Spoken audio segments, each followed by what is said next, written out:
terjadi pembicaraan tentang ketakwaan, dan yang dibahas adalah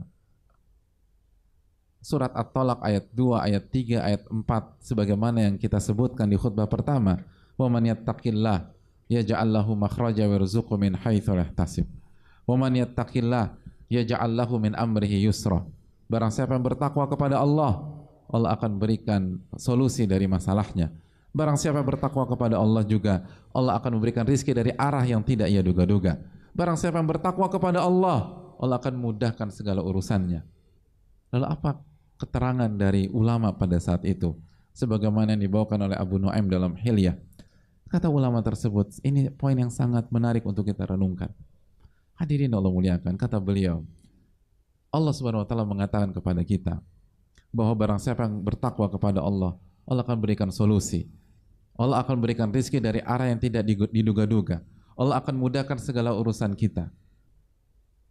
Dan setelah Allah janjikan itu, yang Allah wujudkan itu jauh lebih mudah dari itu.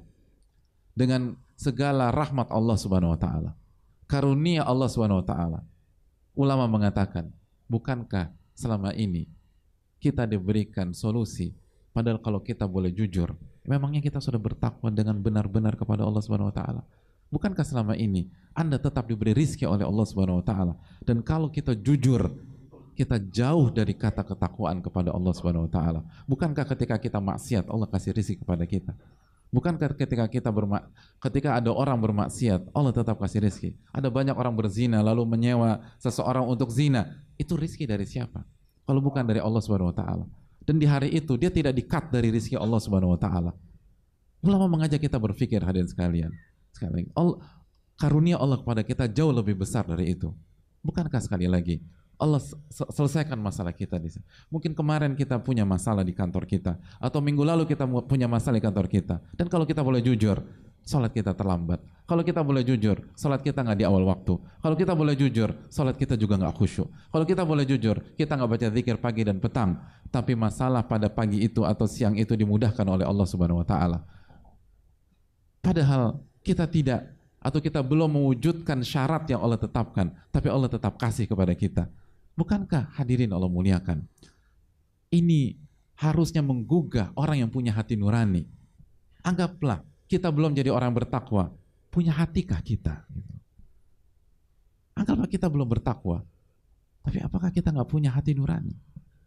Allah kasih kita banyak hal, kita sudah bertakwa kepada Allah.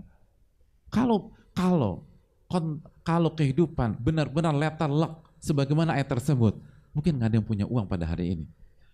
Karena kita belum bertakwa kepada Allah dengan sebenarnya takwa pada hari ini. Mungkin hari ini semua masalah kita berantakan. Dan kamu baca, mungkin kita divorce atau cerai dengan istri kita minggu lalu atau 2 minggu yang lalu. Karena kita belum bertakwa kepada Allah. Dan istri kita pun belum bertakwa kepada Allah. Coba kita jujur, rumah tangga kita dijaga oleh Allah. Anak-anak kita tidak terkena pergaulan bebas atau tidak terkena berbagai macam obat-obat terlarang.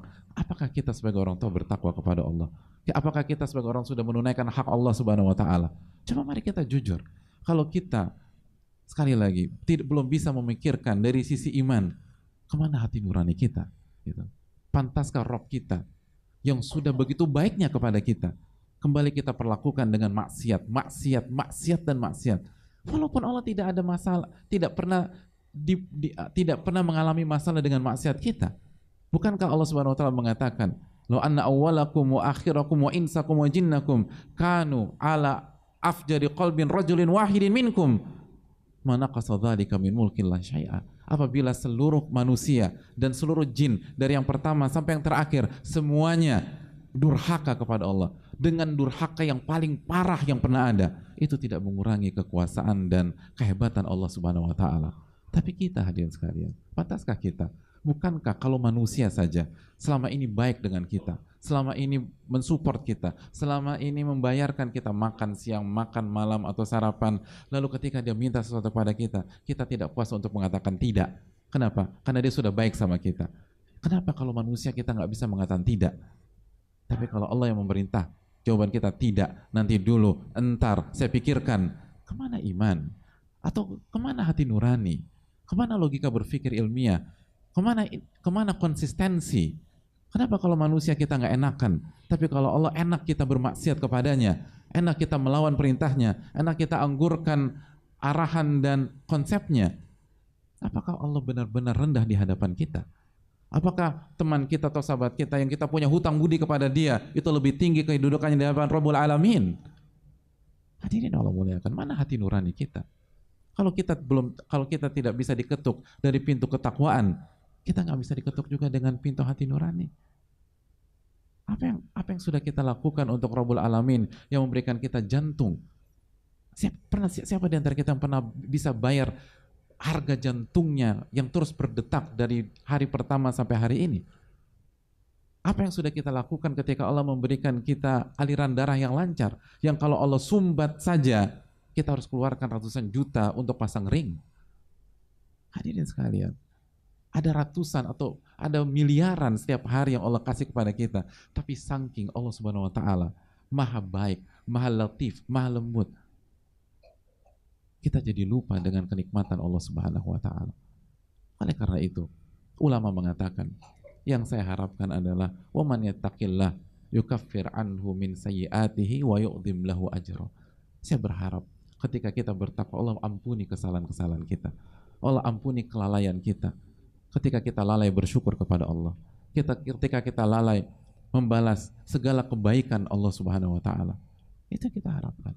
Sekali lagi hadirin Allah muliakan, Allah berinteraksi dengan kita tidak letterlock dengan ayat-ayat tersebut.